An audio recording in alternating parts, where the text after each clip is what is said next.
যুব সমাজকে মাঠমুখী করার উদ্দেশ্যে দি গ্রেটার কুচবিহার পিপলস অ্যাসোসিয়েশনের মালদা শাখার উদ্যোগে 2 দিন ব্যাপী এক জমজমাট ফুটবল টুর্নামেন্ট হয়ে গেল হবিবপুর ব্লকে।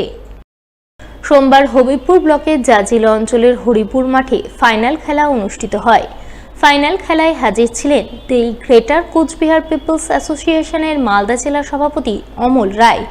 তিনি জানান, রাজবংশী সম্প্রদায়ের পরম পূজনীয় ঠাকুর পঞ্চানন বর্মাকে স্মরণ করে এই ফুটবল টুর্নামেন্ট আয়োজন করা হয়েছে, যার মূল উদ্দেশ্য যুব সমাজকে নেশার কবল থেকে মুক্ত করে তাদের মাঠমুখী করে তোলা। এই উদ্দেশ্য নিয়ে মোট 32টি দলকে নিয়ে 2 দিন ব্যাপী ফুটবল টুর্নামেন্ট হচ্ছে। ফাইনালে চ্যাম্পিয়ন ও রানার্স দলকে ট্রফি সহ নগদ অর্থরাশি দিয়ে পুরস্কৃত করা হবে। এছাড়াও রয়েছে বিভিন্ন ক্ষেত্রে সান্ত্বনা পুরস্কারের ব্যবস্থা।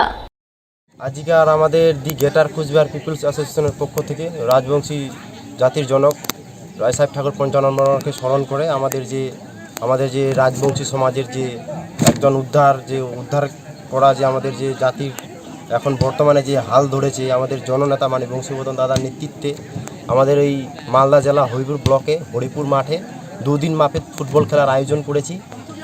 আমাদের দেখতে গেলে এখন যুব সমাজ বা গাভরু সমাজ বা ছাত্র সমাজ মোবাইলে বা নেশাতে আসক্ত হয়ে আছে, সেই জিনিসটা যেন না হয়, খেলাধুলায় যেন মত্ত থাকে, তার জন্য আমরা এই সংগঠনের পক্ষ থেকে 2 দিন মাপের ফুটবল প্রতিযোগিতার আয়োজন করেছি। মালদার গাজলের ঘাকশোল ভারত সেবাশ্রম সংঘের 2 দিন ব্যাপী বার্ষিক মহোৎসব ও হিন্দু ধর্ম সম্মেলন শেষ হলো রবিবার।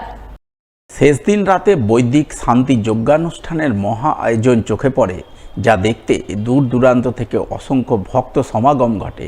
হাজির ছিলেন গাজলের বিজেপি বিধায়ক চিন্ময় দেব বর্মন সহ অন্যান্য বিশিষ্টজনেরা। ঘাকশোল ভারত সেবাশ্রম সংঘের বার্ষিক মহোৎসব ও হিন্দু ধর্ম সম্মেলনকে কেন্দ্র করে বসে বিশাল মেলা। পাশাপাশি চলে নানান ধর্মীয় অনুষ্ঠান ও বৈদিক শান্তি যজ্ঞানুষ্ঠান, যাকে কেন্দ্র করে রবিবার রাতে উৎসব মুখরিত হয়ে ওঠে গাজলের ঘাকশোল ভারত সেবাশ্রম সংঘ প্রাঙ্গণ।